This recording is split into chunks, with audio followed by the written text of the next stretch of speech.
Am I wrong for walking out of the baby shower my in-laws threw for me? The situation is kind of a mess. I, 27 female, and expecting my first baby with my husband. This is the first grandchild in the family, and they said that if the baby is a boy, then we'll give him my father-in-law's name. He's dead due to cancer, and I had no problem with that. This happened before we found out the gender of the baby. My husband and his family had me do things like attend prayers and do other rituals before the reveal at the doctor's. I didn't like that, but went with it to keep the peace. They thought if they do some hubba-lubba, they can decide the baby's gender. Doctor appointment came and it turned out to be a girl. My husband cried in the car, then turned his phone off to hide from his family, then finally told them. If my husband cried tears of sadness that we were having a girl, not a boy, I would be livid.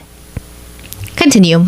His mom and the others made their frustration and disappointment clear, which bothered me because my daughter deserved to be celebrated. They ghosted me for days, then started coming over and visiting constantly, referring to my daughter as my son, claiming the results were false and basically pretending it's a boy. I had several fights with them, and after they refused to stop, my husband sided with them despite seeing how wrong and unreasonable what they were doing was. We didn't speak for a while. Sister-in-law called to apologize, then informed me she arranged for a baby shower for me. I was so excited and happy, but when I arrived, I saw blue balloons, blue cake, and father-in-law's name/decorations around. I was so confused I had to sit down. My sister-in-law explained that they were still hoping that my gender results are false and it's a boy. I looked at my husband and he agreed with her. I lost my temper and yelled at them all, calling them delusional and telling them to stop treating my daughter like she's unwanted and act like she doesn't exist by throwing a party for their imaginary grandson. Mother-in-law broke down crying. I took my bag and walked out immediately. They started yelling and my husband followed me outside and started arguing about how I insulted his family and his dad's memory by acting like that. He said they needed time to process the fact that it's a girl, not a boy, as they expected and insisted I play along and they'll soon get over it. I told him to wake up and see the insanity to his family's behavior. I said absolutely not and demanded he take me home. He said no, so I called an Uber and left. He was fuming. He called 15 times, then texted that he won't be coming home until I get my apologize for ruining everything they've done for me and accusing them of being mentally unstable. I haven't responded yet, but he's constantly pressuring me to get right with his family before we even talk about anything else. Oh my god! How many red flags do you need to see before you can run away? Oh my god, he's crazy.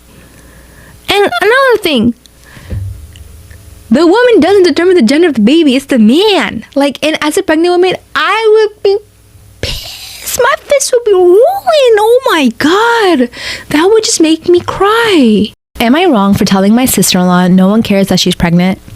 See, this is one of those posts where it's like, duh, you're the I read it, it's like, oh, never mind, watch.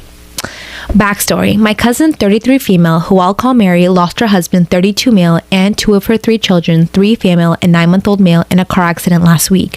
Her and her daughter, 5, are as you would expect, and it's just heartbreaking. Well, today was a funeral, and my brother's wife announced her pregnancy the second they arrived at our house this morning, and we were like, okay, congratulations, but please keep it on the down low for today. Well, when we arrived at the church, she kept making gagging sounds and rubbing her stomach, saying, I, as a mom, can't imagine what she's going through.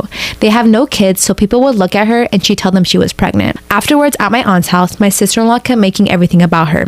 Like someone was in the bathroom and my sister-in-law would loudly say, pregnant lady needs to pee. She literally told my cousin to give her her seat so the lady with the baby could rest her feet. I ignored her until she came to Mary, stuck out her flat belly and said, me and Isaac just found out I was pregnant and honestly, we are beside ourselves. It could happen to us. Mary broke down crying. I snapped. Who says that to a woman who just literally lost 2 babies? I said loudly to my sister-in-law, no one gives an F you're pregnant. Look around. It's not just 1, but 2 babies' funerals, not to mention the love of Mary's life. Like, I knew you were an attention seeker, but took the test 4 days ago. Just leave. Good for you. She did leave in tears, and my brother called me a fat, bitter bitch. Oh, what the f***? I've gotten phone calls from my brother and my sister-in-law's family calling me the world of names because I made a pregnant woman cry. Mary and my aunt thank me, but if I'm being honest, I feel bad about causing a scene. So please put me in my place if I'm wrong. Her husband, your brother should have pulled her aside and be like, yo, what the f*** you doing? Shut the f*** up. But if he don't do it, you can do it. So, little update. I found out this morning that my brother and my sister-in-law harassed my cousin with phone calls for her to talk to me about yesterday. My aunt gave both of them an earful and then made my cousin turn off her phone. My brother and my sister-in-law were at my parents' house trying to get their side in when I arrived. They both came at me screaming and yelling about my sister-in-law's feelings and she couldn't miscarry from the stress I caused her. Sister-in-law said if I didn't lose my attitude and apologize, I'd never be in their child's life.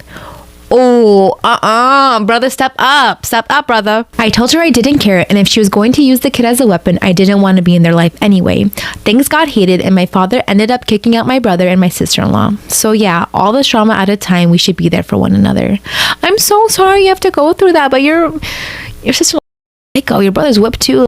Am I wrong for leaving the hospital after my husband called for his mom instead of me? My husband, 31, was in the hospital for a surgery that involved anesthesia. His mom came to wait with me there but didn't speak to me because we have been having some minor disagreements. Hours after the surgery, we were told only one person goes into the room for the day since he was still under anesthesia. From what I understand, he woke up calling for his mom. The nurse asked for his mom to go in and she did. I was irritated and felt like all this waiting and stressing out got ignored. The nurse told me that he was not fully awake and was repeatedly calling for his mom spontaneously. She was basically hinting that I shouldn't get worked up over a natural reaction from my husband, but I couldn't help feel irked. I wanted to go home, so I left 10 minutes later. His mom called saying she got out of the room after I left so I could get some time with him, but instead I couldn't wait and went home. She said this was not okay and I flew off the handle for no reason. I said that her son acted like I wasn't there, but she said that he cannot be blamed for something he can't control, and I'm just being unfair to him and putting blame on him because of a disagreement between her and I. I cut the conversation short after I sensed that she somehow blamed me for being unacknowledged and ignored. Her husband texted later saying I'm being hostile over nothing and that I should focus on my husband's health instead of acting petty, but I don't think I did anything that qualifies as petty. You're mad that your husband is on drugs and called for his mama. It's like a natural person reaction, like that's his mom.